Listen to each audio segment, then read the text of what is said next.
A Xunta entregou 3 motos acuáticas para atender emerxencias en zonas de costa nos concellos de Ribeira, Arteixo e A Guarda.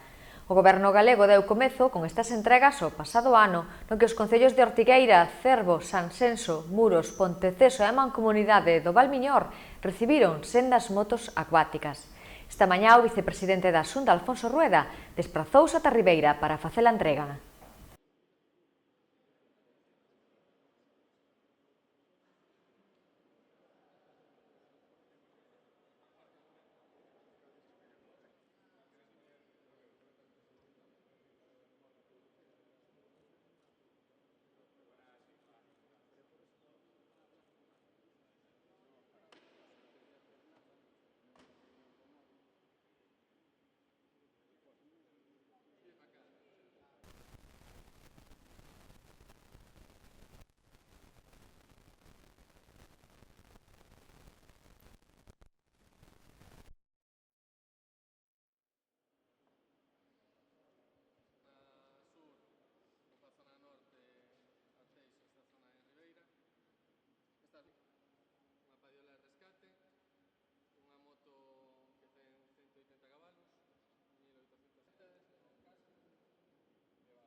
está muy bien.